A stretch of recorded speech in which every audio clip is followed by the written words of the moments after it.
at the same time, you know that you're not alone and you're not the only one going through this. And at the same time, you know, the service members who are suffering, they're not the only ones going through this. Their Yes. family members have to endure all the pains of this as well. And Well, it's very often important that harder you on them. speak up and speak out. So not just for the other people who were there with you with the Navy, but so that everybody really understands how truly dangerous this whole system of nuclear power is that we have. I think it is just, it's incredibly dangerous. It's a heap of things that we have to look after the nuclear waste for thousands of years. How do we do that safely? And of course, there's going to be health consequences if there's any kind of a mistake. I mean, to me, it is just, you've really made a bargain with the devil to go with nuclear power. And it's something that it just, you know, I think it's important for people to see what you're suffering with, to understand that somebody that's exposed to radiation, as you pointed out, isn't going to necessarily fall over and die within a couple of days unless they got massive exposure. There's an entire spectrum from a massive increase in cancers to what you're going through now, from nearly instant death. So there's that entire spectrum based on the exposure to it, but we can't ignore that exposure. Correct. And I don't want people to think that I'm going to sit here and say that I'm anti-nuclear, because I'm really not. Mm-hmm. You know, I think if it's regulated properly, and look how the Navy does it. They've had a huge success rate. They do it every day, on board ship, on board subs. It happens all the time. And it's very well controlled, very well contained. Mm-hmm. If the rest of the world or other individuals would get on board and either try to take what works from them, what doesn't work for them, and even implement that into their own plants, things may even get better, things may change. I recall reading an article before about, I wish I knew the president's name. I understand what you're saying. I would put myself firmly in the anti-nuclear camp because I'm concerned about the long-term disposal of the wastes, and that's Correct. part of what we saw happen at Fukushima. Yep. And then the idea that we have to have a perfect track record for thousands of years in order for this to work as well as it needs to without exposing people, that's the thing that really concerns me. But I'm so sorry for what you're going through and the others who are there. Thank you, though, for speaking out about what's going on, and hopefully the additional publicity will help you get some additional help through the VA in the meantime, and I hope that this lawsuit goes through your favor. Thank you so much, Steve. Thank you for having me. Now, you can see Steve talk more about his situation and those of the other sailors who were there at Fukushima coming up tomorrow at Fukushima Solutions. You can find information about that on the web at fukushimasolutions.com. If you're here in Austin, you can come live. We're going to have Dr. Group emceeing that along with John B. Wells. We'll have Dr. Rowan, John Rappaport, Ben Fuchs, a host of health experts from around the world. I'll even be there talking about nuclear power. So that's going to be in Austin, and you can see it on the web for the next 2 days. Stay with us. We're going to be right back with that interview with Ted Anderson, getting his comments on Alan Greenspan's love of gold that he told the CFR about privately. They cut it out initially, but then it came back. We're going to have his comments. Stay with us. Another major health threat, this one in Toledo, Ohio, where everybody in the entire city has been told not to drink the water. Ohio's governor declaring a state of emergency. Did you know that the average person uses about 80 to 100 gallons of water at home every single day? If there's a water emergency, will you be prepared? Panicked residents forming long lines throughout the day. We're here at a supermarket in Toledo. You can see the shelves empty where water once was. To stay safe and healthy during a crisis, you must have access to safe, clean water. Water which will not be available at your local grocery store. There's a mad dash on right now to stock up on supplies. The ProPure Pro 1 G2.0 water filtration system is a must-have for every modern, independently minded household. Protect your family's safety during an emergency. Go to InfoWarsStore.com today to purchase your ProPure Pro 1 G2.0 water filtration system or call 1-888-253-3139. Hi, I'm Dr. Edward Group. Today I'd like to talk about the war on women. You've experienced and heard about the benefits of super male vitality. Now, the new formula has arrived. Introducing the new Super Female Vitality. I have specifically designed this formula to help the body naturally regulate itself without the use of artificial hormones. key ingredients chosen from the highest quality sources. Each of these ingredients works synergistically with the female body in order to maximize overall vitality. You've heard the reviews and the feedback on how the original Super Male Vitality has revitalized relationships. Now, both the man and the woman can have the revitalization in their own bodies with Super Male Vitality and Super Female Vitality. Secure your Super Female Vitality today from our limited stock at InfoWarsLife.com.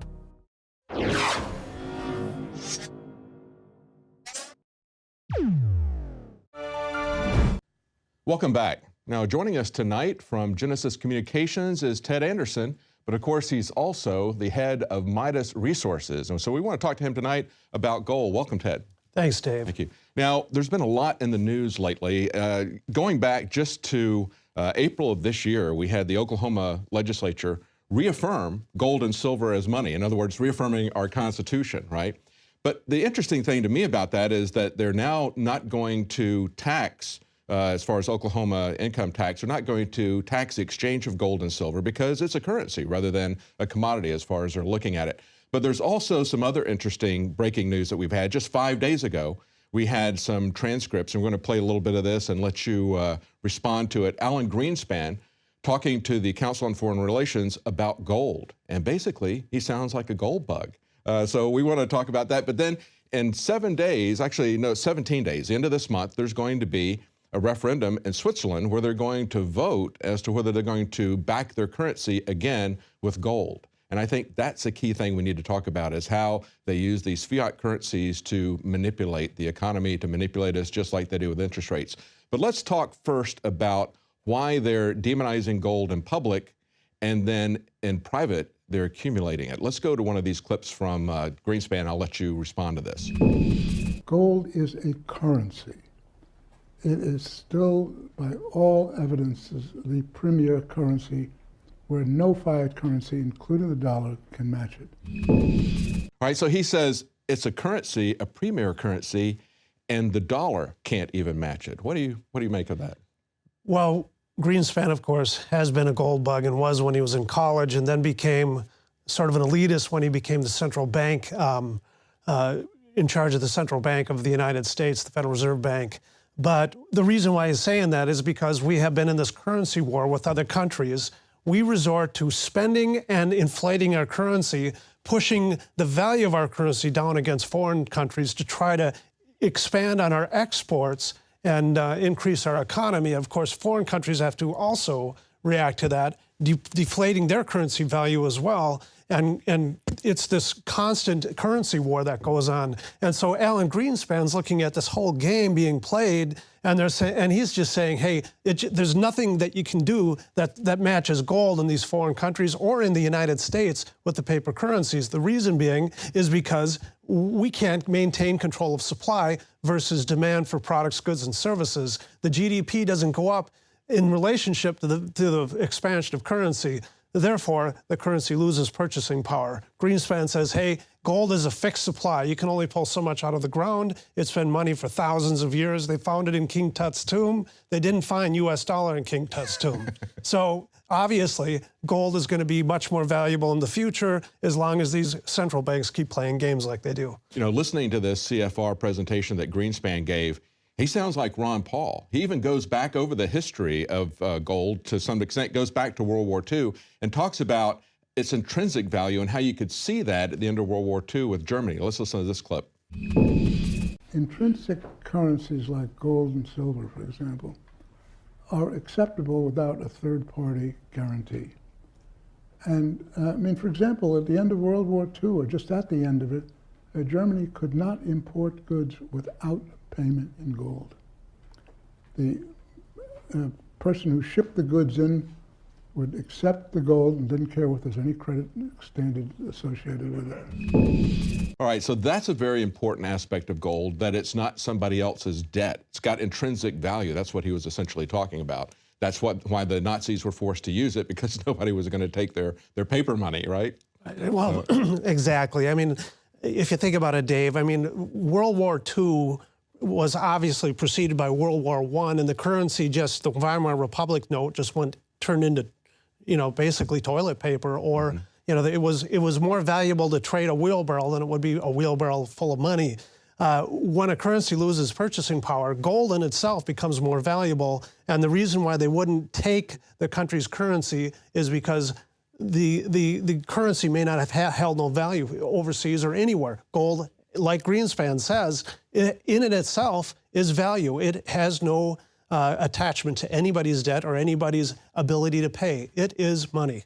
And we've seen that. Everybody knows about the Weimar Republic as an example, people showing up with a wheelbarrow full of paper notes to buy a loaf of bread. But of course, we've seen that in many other countries, haven't we? We've seen super hyperinflation in many other countries in Africa and South America and other places, haven't we? Precisely. And that's exactly why people need to get into gold and silver both. Silver is a much more smaller form, easier to trade for smaller items. Gold is a store of wealth that can be used portable in much larger sums of money, obviously. But yeah, indeed, if you're looking at any of these second and third world countries, and now we're even concerned about the United States, gold and silver simply makes sense.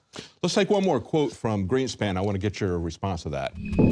Why do central banks put money into an asset which has no rate of return, but cost of storage and insurance and everything else like that? Why are they doing that? If you look at the data, with a very few exceptions, all of the developed countries have gold reserves. Why? So basically, he's asking the same questions that an individual investor would ask. If there's no rate of return on the gold, if I have to pay to store it, if I have to pay to insure it, why would I do it? And yet, all of the central banks in the developing countries are doing that. Why are the people in the know doing that, even though they're not seeing a rate of return on it, per se? Well, first of all, you have to ask yourself a question: why do I need a rate of return? And the reason is because if I hold my money in paper currency, I know I'm going to lose through inflation. Someday in the future, I'll have to pay more for goods than I have to today. So just to keep up, I have to have a rate of return. With precious metals being a commodity, it simply rises along with all the rest of the commodities. If I have to pay more for oil, chances are I'm going to have to pay more for gold, because it's not so much that oil and gold is going up in value, it's the value of the currency that's dropping. So we need to have a rate of return. And then you're talking about why do central banks in the world, why do countries hold stockpiles and reserves of gold and silver? Because of the fact that it is money, and it means money more than their currency means money. And they can see the wars that are going on when they know that they have to devaluate their currency in order to keep up with the country across the street, so to speak, in competition with their products that they're producing. They need to have something that's real solid that they can fall back on. Countries trade with each other with gold. Individuals trade with each other with currency. I don't know why we've been sold this bill of goods and why we accept it, but this is how it happens. Now, one of the things I want to go to is this change in the Oklahoma bill that's been passed, the change in the way they're going to treat gold, and in terms of right now. And to put it in an analogy, if you sell your home after a number of years, let's say that you're in a home for 20, 30 years, and you sell that home, it's going to have a paper value, a value in American dollars. It's going to be maybe 10, 20 times as much as it was when you got it, and yet we know that it hasn't really gone up in value that much. What you're just seeing is its valuation in terms of paper money. And so when they're taxing you when you exchange gold at this time, what they're doing is they're kind of taxing you on how they're manipulating the fiat currency, aren't they? But that's going to change in Oklahoma. Talk about that, how that's going to change for Oklahoma investors. Maybe other people can do that in their states.